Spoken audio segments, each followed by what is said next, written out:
Marvel nowadays is a whole empire with millions of loyal, dedicated fans. It all started with Iron Man releasing back in 2008. I actually remember when Iron Man was in theaters and watching it for the first time. I was like 13 years old, and honestly, it was pretty dope. Back then, superhero movies weren't being released every other month, so it was a special occasion. It was just a really good movie that still holds up to this day. The action was really well done, the dialogue was tight, but still managed to squeeze in some funny moments, Thor. And the story was easy to understand and didn't require you to watch a massive amount of other MCU content to fully understand what's happening. It was just a really good movie that still holds up to this day. Somewhere along the way, and $1 billion later,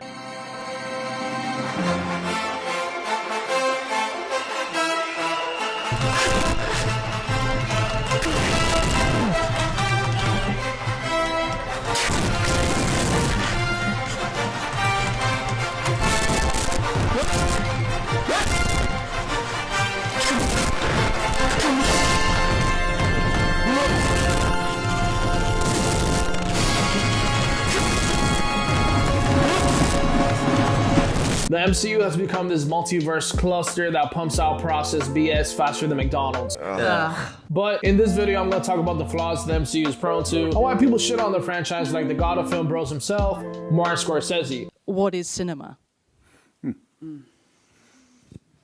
Well, okay, you're looking at me.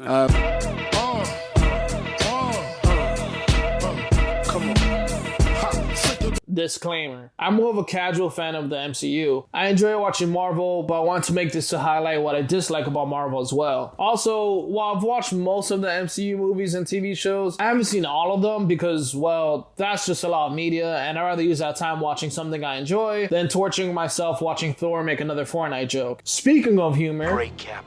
As far as I'm concerned, that's America's ass. I mean, where the fuck do I even start? The most recent MCU movie, Thor: Love and Thunder, the jokes were so bad, I thought I was watching a parody. It was actually the first time I heard fans complaining about the over-the-top use of humor, which makes sense because the jokes were just straight up painful.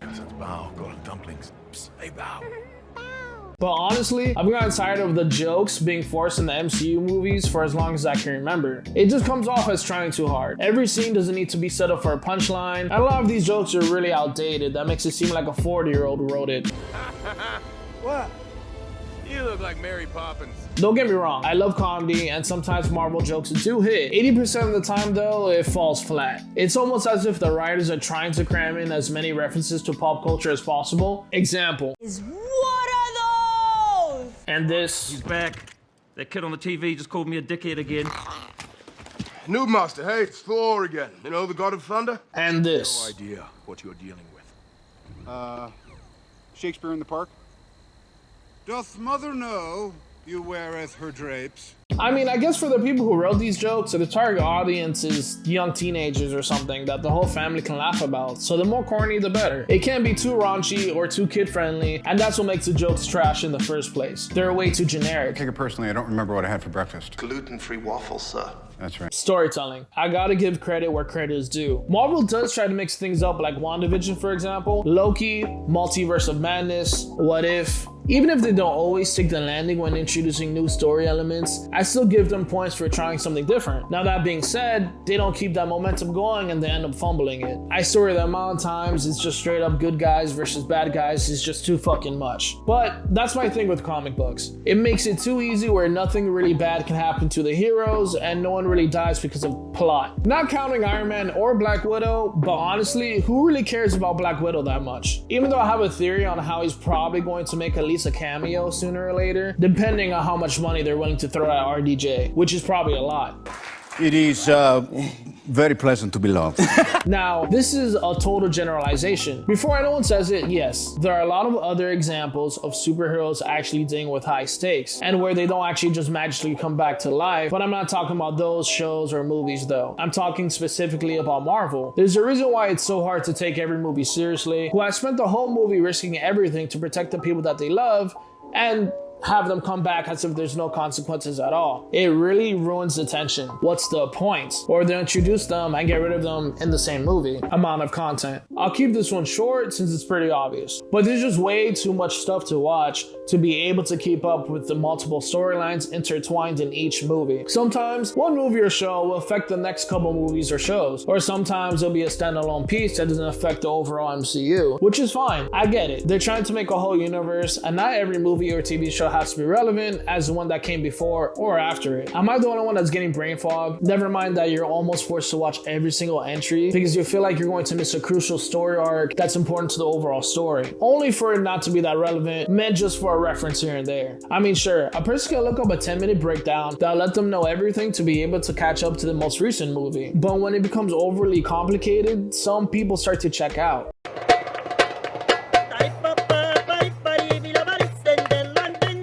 I mean, when the MCU is starting to look more of a like encyclopedia than a fun connected universe, there's a problem for the casual fan. There should be a harder reset for Marvel, and I think they're hinting towards that, but if not, we're going to be watching Phase 35 with our grandkids, debating whether Phase 14 or 26 was when Marvel was at its peak.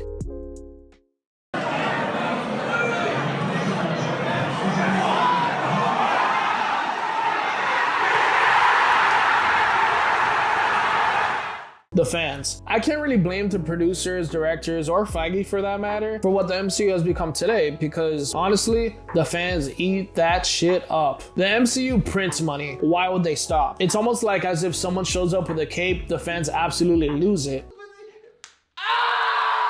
While energetic fans can make for a really cool experience, they can also be the same fans that make it worse. Now let me explain. The fans and their unrelenting support will do just that. Support anything that's MCU related. And I mean anything. Like anything. Look out. Bruce.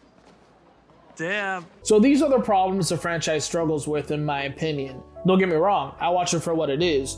Good, clean, fun. I'm sure Marvel is always going to be a massive success and make the studios billions of dollars. So does it really matter what film bros think as they beat their meat to a A24 film? Can the obscure art house movies rake in $1 billion at the box office? Obviously, Marvel's doing something right. Honestly, nowadays, as less and less people are going to the movies in general, I would rather stream their movies and TV shows anyway. Maybe we need to thank Marvel for keeping movie theaters alive, because if it wasn't for Marvel being the huge cash cow it is, theaters everywhere would essentially go bankrupt. I like going to theaters, so shout out to Feige and everyone else involved. And while this is a video criticizing Marvel, I also think back to the times when a good Marvel movie kept me on the edge of my seat. Not like that. Thank you for watching my video. Please like and subscribe because I will be uploading more videos. Do you think Marvel needs major improvement, or is the MCU solidified in cinema as much as Citizen Kane? Or maybe you just like watching superheroes fuck shit up? Let me know in the comments. Peace out, guys.